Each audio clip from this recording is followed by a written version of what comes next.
어제 하락했던 주가가 오늘은 다시 상승을 했습니다. 외국인 수급이 바뀐 것이 가장 큰 원인으로서 보이는데요. 현재 시장이 탄탄한 기반 위에 서 있기 때문에 이런 변화도 가능한 것이 아닌가라는 생각이 듭니다.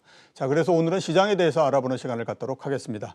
윤주호 이베스트 투자증권 리서치센터장 나오셨습니다. 예, 안녕하십니까? 안녕하십니까? 예. 잘 지내셨죠? 오랜만에 뵙습니다. 잘 못 지내고 있습니다. 그래요? 예. 왜 시장이 잘 안 맞습니까?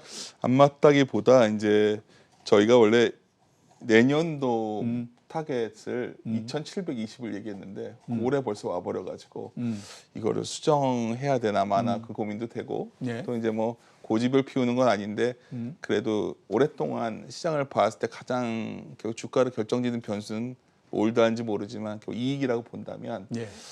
이익이 내년에 그 정도 올라오지도 않고 내후년까지 땡겨가지고 지금을 정당화시키고 있는 것에 대해서 여전히 질문을 던지다 보니 좀 고민스럽습니다. 근데 저는 그냥 계속해서 오늘 뭐 오래간만에 센터님도 뵙고 해서 말씀드리면 제가 이해한 시장은 뭐 투자라는 게 실수를 피하는 게임에 가깝다고 저는 생각을 많이 하기 때문에 네.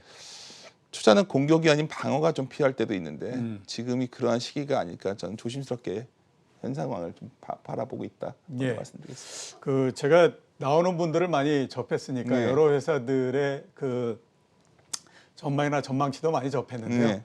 지금은 보면 거의 비슷비슷한 상태입니다. 대부분 2,700, 2,800여 개다 갖다가 뭉쳐놨는데 그 상태에서 지금 갖고 있는 고민도 모두 다 비슷합니다. 그 센터님이 갖고 계신 고민과 비슷하게 이게 내년에 갈 줄 알았는데 올해 벌써 이렇게 걸려서 그러니까요. 이거 예상했던 수준에 다 오면 지금 이제 어떻게 해야 되느냐, 이걸 수정을 해야 되느냐 말아야 되느냐 이제 이런 고민들을 하고 있고요. 수정을 선뜻 하려고 하니까 말씀하셨던 것처럼 이익이나 이런 부분들이 걸리는 것 같고 그렇다고 수정을 안 하더니 시장이 너무나 이게 화타게 올라가는 것 같고 이래서 고민들을 지금 많이 하고 있는 그런 상황인 것 같다라는 생각이 좀 듭니다. 요즘 제일 많이 듣는 말이 소위 한국 시장이 PER이 재평가될 것이다. 그리고 디스카운트 할인 요인이 사라질 것이다. 예. 근데 특히 PER per relating은 제가 과거에 하도 실수를 많이 해서 기억이 나는 겁니다. 그러니까 뭐냐면 2004년에서 7년 갈 때도 그 당시에 한 20조에서 이익이 한 60조까지 이익 레벨업 됐었거든요. 그렇죠. 근데 당시에 많은 사람들이 그 말을 했습니다. 그 당시에 미래에셋에 엄청난 펀드 열풍이 있었기 때문에 그 힘이 나타났지만 배경은 사실 힘은 이익이 레벨업 됐다는 거였죠.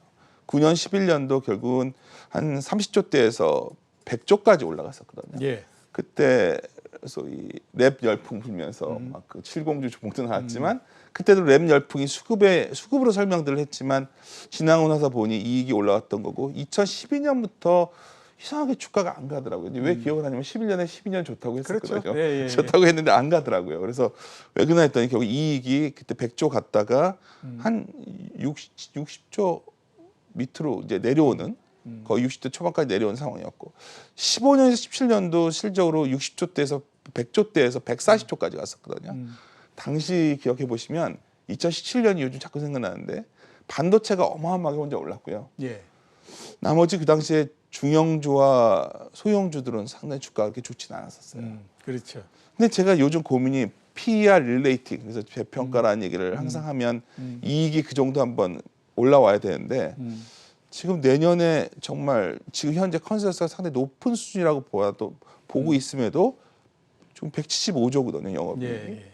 그러면 2018년이 182조였는데 뭐 금리를 따져야 된다 여러 가지 얘기를 하고 있지만 그냥 이게 절대 레벨로 본다면 우리나라가 PER이 재평가될 만한 이익의 점핑이 있냐 모르겠다는 거죠. 그러니까 요즘 여러 가지 고민이 되는 분들이 장을 좋게 보려면 2022년 것까지 땡겨서 이제 그렇죠. 설명을 하는 거죠. 예. 근데 저는 뭐 잠깐 준비해 오신 우리 그래프를 좀 보면서 그래프가 아까 얘기를 약간 할까요? 다르게 나와가지고 한번 보여주시면 그냥 말로 해도 될 것 같습니다. 예, 그럴까요? 그렇죠. 뭐 그래서 가져왔는데 하여튼 그래서 계속 말씀드리고 싶은 거는 이익이 결국 여기서 한번 더 올랐다면 자신감 있게 제가 오늘 나와서 기분 좋게 걱정하지 마십시오. 해보겠습니다 하는 텐데 그게 없어서 여전히 고민하고 있다 말씀을 드리는 거고요. 네. 이럴 때 많이들 그러세요. 이제 뭐 지수가 뭐가 중요하냐? 그냥 나는 좋은 기업, 저도 항상 그 좋은 기업을 들고 가면 된다 이런 말씀을 드리지만 시장이 전반적으로 좀 비싸졌다는 느낌을 받게 되면 예의 없이 시장이 전반적으로 쉬어가는 상황이 오거든요. 예. 그리고 보통 시장이 뭐 꼭 많이 빠진다는 얘기가 아니라 뭐 추세적으로 오르거나 추세적으로 하락하는 거 외에도 변동성이 커지는 구간이 있는데 저는 뭐 올해 연말 연초는 뭐 그래도 좋다고 보더라도 변동성이 커지는 국면에 진입한 것이 아니냐. 예. 그 비슷한 시그널이 최근에 소위 셀 관련된 종목들이 하루에 왔다 갔다 할 때마다 지수 자체가 출렁임의 강도가 점점 커지고 있거든요. 그렇죠. 예, 예. 그래서 제가 드리고 싶은 말씀은 너무 지수만 보시면서 이렇게 센데 무슨 고민이 하실 게 아니라 변동성 장세가 오면 약한 고리부터 흔들립니다. 그렇죠. 예, 예. 그러니까 매크로도 그렇고 내년은 전반적으로 모든 게 정상화된다는 건 다른 말로 말한다면 지금까지 여러 가지 유동성 보관 정책 또 픽아웃 되는 거고 그리고 여러 가지 상황들이 이제는 좀 변화가 올 때 보통 변동성 장세가 나타나는데 그럴 때 공통적인 특징은 나라도 약한 고리에 있는 나라. 그래서 올해 뭐 이렇게 저금리 기조에서 금리를 올릴 수밖에 없었던 이머징 국가들 예. 일부 그리고 업종에서도 약한 고리에 있는 업종들 그리고 그래서 여러 가지들 보시면 다들 좀 그 변동성에 좀 대비하는 상황이 되지 않을까 보고 있습니다. 예. 그림이 갑자기 또 나왔네요. 예. 자, 그 아까 좀 전에 말씀하셨던 이제 PER 릴레이팅 예. 얘기 굉장히 많이 하지 않습니까? 예. 센 차장님도 굉장히 오랜 동안 아마 그 얘기를 드셨겠지만 예. 저는 35년 동안 계속 그 얘기를 들었습니다. 그쵸. 그래서 맞습니다. 주가가 올라갈 때마다 네. PER이 릴레이팅 되고 네. 한국 시장이 근본적으로 바뀌었다라는 얘기들을 했지만 네. 또 시장이 빠지면 또 뭐 좀 조용해지는 형태가 돼버렸던 것 같고 그래서 저는 그 부분들이 과연 얼만큼 이렇게 의미가 있는 얘기인가 하는 거에 대해서는 조금 좀 의문을 가지고 있기 때문에 일단 아무튼 그러면 한번 좀 여쭤보도록 하겠습니다. PR 릴레이팅이라고 하는 거. 그러니까 이제 우리나라 시장이 근본적으로 한 단계 더 위로 올라갔다. 그러니까 이제 그 옛날에는 PR을 10배 주면 됐었는데 이제서부터는 우리나라 시장이 13배로 올라갔다. 이런 얘기들을 많이 하는데요. 센터님은 거기에 대해서는 어떻게 지금 보십니까? 그 많은 경우에 항상 그 재평가되면 펄 PER의 어떤 평균 레벨이 올라왔었거든요. 예. 근데 이제 그때마다 항상 수급으로 설명하시는 분들이 있고 근데 결과론적으로 지나고 나서 그때 데이터를 뒤져보니 결국 우리나라 전체 기업의 절대적 레벨이 올라갔었다는 거죠. 예. 아까 처음에 말씀드렸던. 그러면 지금도 많은 분들이 이 얘기를 하십니다. 최근에 누가 뭐래도 좀 저도 가능성을 보는 거는 부동산에서 결국 동산으로 결국 주식시장 쪽으로 자금이 들어온다. 유입되고 있기 때문에 구조적 변화가 생겼다 얘기를 하시는데 저도 그럴 수도 있겠다 요즘 굉장히 유심히 예. 상황을 지켜보고 있습니다. 근데 사실 이게 꼭 새롭지는 않습니다. 우리가 어떤 돈이 흐름이라는 거는 결국 돈이 가치가 올라가는 곳에 돈이 몰려오는데 그렇죠. 최근에 보면 누가 뭐래도 결국 저축하면 손해라는 인식이 늘고 있고 저축 대신 선택할 수 있는 건 결국 부동산 아니면 주식인데 부동산은 뭔가 정부가 굉장히 옥죄고 있다 보니 주식이 결국 크게 오르지 않을까 이런 얘기들 많이 하시죠. 근데 제가 여기서 반문 드리고 싶은 게 그 상황에서 부동산도 잘 안 빠지죠. 예. 그러니까 그렇죠. 정부가 들어온다고 할 수 있는 건 아니라는 거죠. 예, 결국 이것의 기본적인 생각은 이익이 날 수 있는 결국 먹을 수 있는 여지가 많았을 때 들어오는 건데 결국 이익으로 볼 수밖에 없다는 거죠. 이익에 그렇죠. 가는 대로. 근데 아쉽게도 이번 3분기 실적을 보더라도 상당히 의미 있었습니다. 뭐였냐면 많은 사람들이 실적이 너무 잘 나오니까 굉장히 깜짝 놀랐어요. 그림을 한번 보여주셔서 이제 편하게 말씀드릴 수 있겠는데 사실 항상 우리가 매출액이 먼저 좋아져야 이익이 좋아진다는 게 그렇죠. 상식이었죠. 예. 근데 다들 매출액 전망치가 약하니까 이익이 나오겠어 하고 있었는데 이익이 잘 나왔습니다. 그 뒤에 이제 센터님도 많이 보셨지만 애널리스트들도 저희 같이 이 동료들도 이거 좋은 거 아니냐고 다들 올리는 분위기입니다. 그렇죠. 지금. 예. 근데 잘 보시면 왜 저랬냐면 결국은 결국 그 비용이 줄었다는 거죠. 비용이 줄었죠. 예, 그렇죠. 그러니까 모든 경우에 이제 여러 가지 기업마다 특성은 다르고 산업마다 특성은 다른데 그렇다면 이거 다른 말로 하면 이제 모든 게 정상화되면 소위 재정 정책이라든가 통화 정책도 완화되겠지만 기업들도 포스트 부익이 좀 올라올 수 있는 거죠. 그렇죠. 그러니까 내년에 우리가 실적 전망치를 바라볼 때 지금은 영업이익률이 너무 좋아지니까 이 정도 영업이익률이 나온단 말이야. 하면서 이제 내년 상반기 거를 땡겼으면 포워드 EPS로 오면 한 맥스로 잡으면 3천까지 나옵니다. 이제 저도 계산을 해보니까 이제 어떻게 그렇죠. 올려야 되니까 이제 막 어떻게 맥스로 해볼까 이렇게 해보는데 이제 그러다 질문을 던지게 되는 거죠. 만약 3분기 실적 같은 상황이 당장 4분기에는 안 나올 것 같습니다. 왜냐하면 4분기에 여러 코스트 요인들이 많이 올라오는 그렇죠. 데다가 뭐 우리 옆에서 보시겠지만 4분기에 아무리 코로나 이유를 다 얘기하고 있지만 주가가 쌌을 때는 가능하죠. 근데 지금은 주가가 어느 정도 올라와 있는데 4분기에 여러 가지 생각보다 경제 활동이 많이 줄어들어 있는 상황이기 때문에 이거에 대해서 분명히 4분기 쪽에 반영될 것 같고 그렇겠죠. 또 하나 이제 잘 보시면 미국 같은 경우에도 생산에 비해서 소비가 굉장히 좋았는데 소비 심리 안 올라옵니다. 그러니까 소매 판매는 올라오는데 서베이 지표들이 안 올라오는 거죠. 그러니까 그렇죠. 아주 심플합니다. 고용이 안 되니까. 고용이 안 되니까 소비 심리는 안 올라오는 거거든요. 근데 이게 여전히 재정 정책을 통해서 임시적으로 이제 늘릴 수밖에 없는 상황이라면 사실 이 부분도 내년을 바라볼 때 우리가 막 이익이 크게 늘 거라고 가정하는 거는 그러니까 뭐 이게 오늘같이 좋은 날 또 이렇게 올라오는데 이게 이런 말하면 요새 조심스럽지만 아직 잘 모르겠다 보니 여기서 이거 선택할 수 있는 선택은 하나입니다. 그럼 내년에 정말 좋아지는 종목만 가져가야 되나? 그러니까 오히려 지금 시점에서 지수 그래 중요치 않아 이렇게 생각하신다면 좋아지는 걸 가져가야 되고 좀 부진한 것들은 빼야 되는 이런 상황이 오는 거죠. 그러면 답은 심플합니다. 반도체는 좋아지는 건 알고 있어요.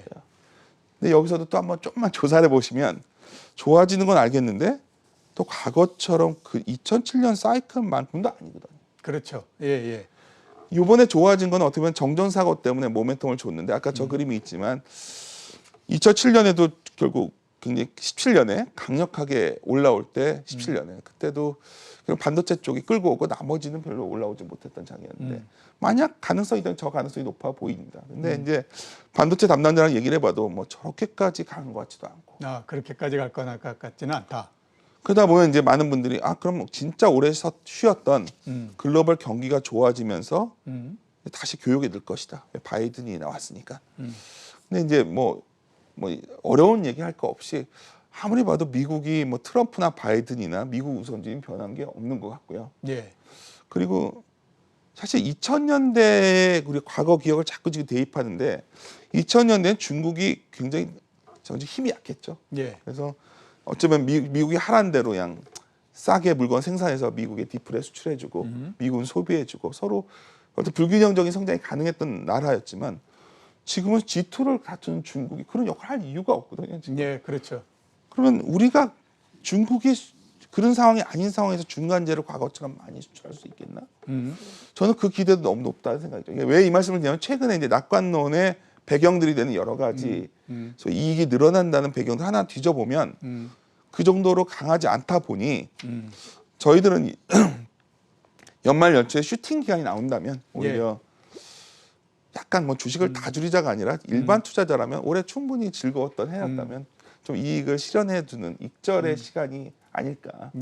저희는 이렇게 판단하고 있습니다. 그래서 한번 좀 여쭤보도록 하겠습니다. 그 여러 가지 사정을 봤을 때에 주가가 그렇게 굉장히 높게 올라갈 수 있을 만한 상황이 아닌데 최근에 시장이 굉장히 좋은 거는 결국 그렇게 보면 수급의 역할이 상당히 있다라고 맞습니다. 볼 수밖에 없지 않습니까? 그러니까 외국인이 11월 달에 매수를 하면서 큰 폭으로 상승을 했고 한 부분들이 있기 때문에 그러는데 그러면 외국인을 중심으로 하는 수급 부분들은 어떻게 될 거라고 앞으로 전망을 하고 계십니까? 오늘 아침 내내 그거 갖고도 얘기 많이 했습니다.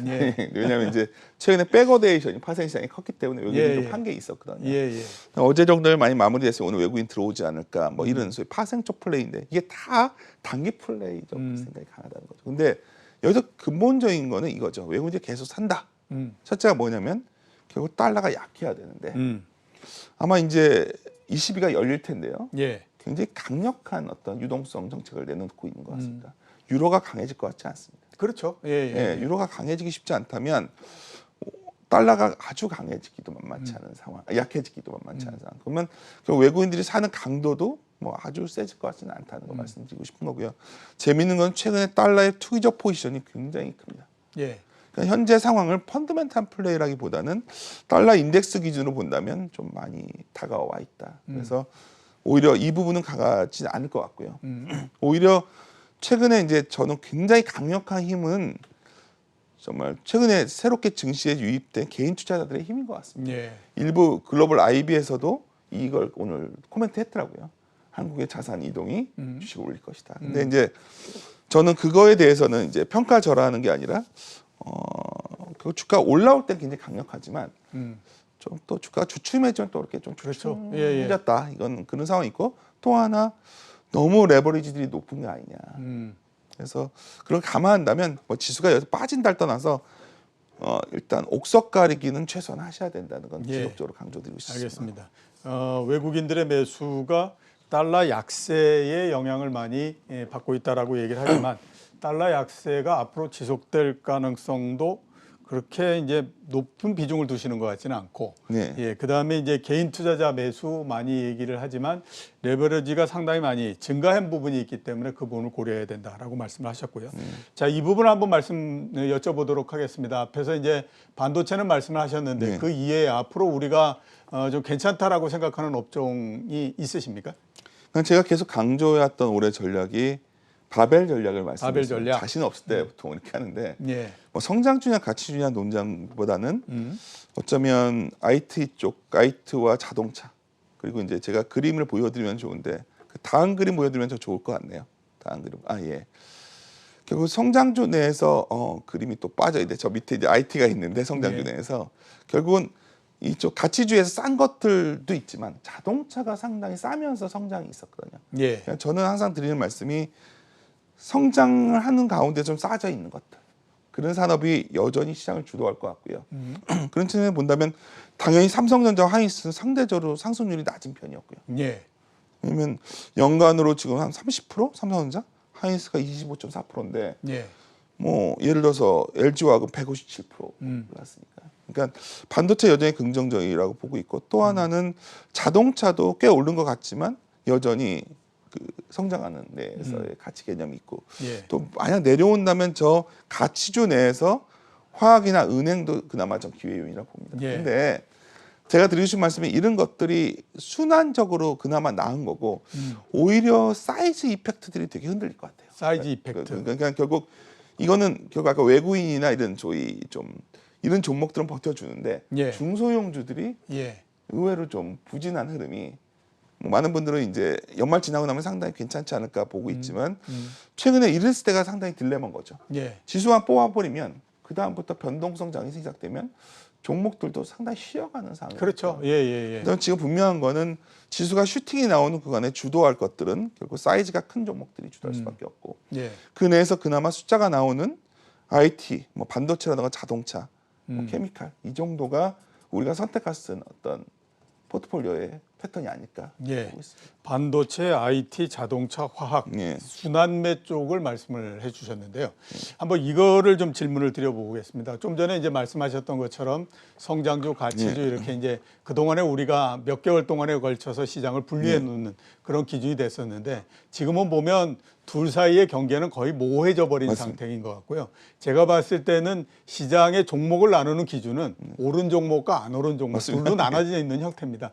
그 대형주도 마찬가지로 오른 종목과 안 오른 종목으로 나눠져서 안 오른 종목의 매기가 이렇게 쏠렸다가 그게 좀 올라가면 다른 쪽으로 옮겨갔다가 이런 형태의 지금 연속으로서 보이거든요.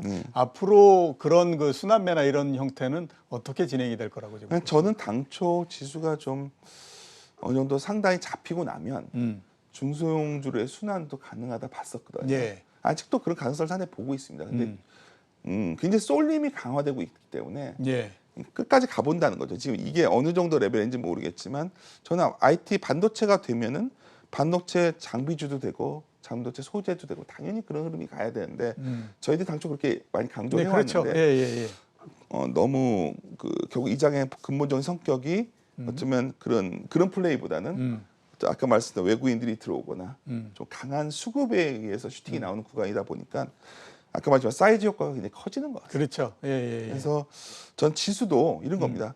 뭐 코스닥도 왔다 갔다 하는데 심하게 말하면 셀이란 종목 하나하나로 지수가 왔다 갔다 하는 상황까지 왔거든요. 그래서 이런 국면에서 착시들을 안 하셨으면 하는 게 가장 강조드리는 거죠.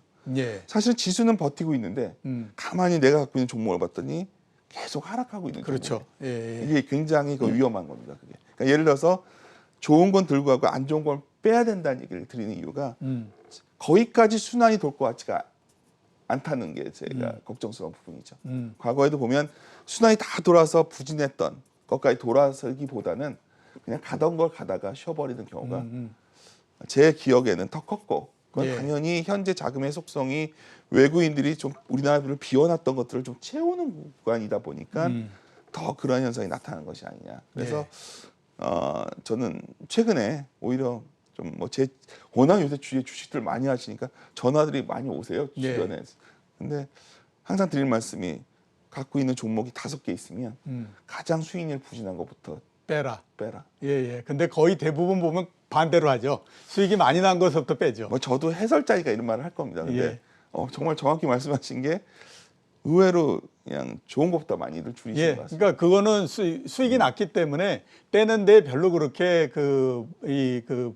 고민이 없고요. 대신에 안 오른 주식들은 이걸 빼는데 굉장히 고민이 되기 때문에 가장 손쉬운 것부터 빼면 수익이 난 것부터 빼게 되는 거죠. 얼마 전에 저희 건설 담당자가 자료를 쓰면서 재밌는 말을 했었습니다. 그러니까 너무나 비워놨기 때문에 채워넣는 구간이 좀 올 것 같다. 예.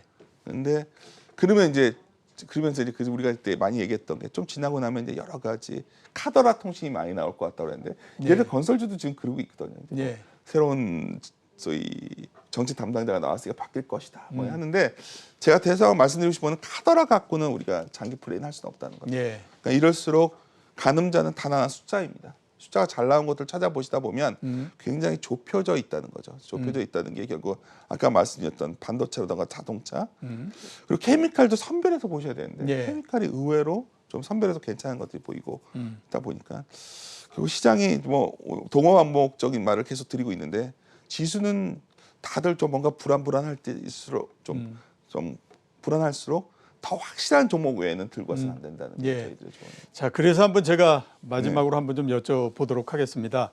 2번을 이 말씀을 하셨습니다. 좋은 것은 들고 가고 안 좋은 것은 빼라라고 얘기했는데 좋은 것과 안 좋은 것을 구분하는 거를 우리가 실적으로 구분해야 되는지 아니면 주가로 구분해야 되는지 주가로 구분한다라고 하는 거 오른 주식은 아무튼 뭐 좋은 형태의 생각이 드니까 그렇게 어느 쪽으로 우리가 분리해서 한참 여기서 접근해야 교과서적인 답변은 주가 보지 말고 실적으로 말씀을 드리지만 그렇죠. 근데 최근까지 보면 그게 별로 그렇게 통한 것 같다라는 생각이 안 들어서. 뭐 제가 드리고 싶은 말씀은 역시 숫자를 봐야 된다는 게 지난 숫자를 경험이에요. 그래도 근데 기본적으로 숫자를 숫자가 괜찮게 나오는데 주가가 올라와 있는 것들이 낫죠. 근데 보시다 보면 최근에는 굉장히 그게 반영되고 있는 상황입니다. 예. 그래서 이런 거는 좀 피하셨으면 좋겠습니다.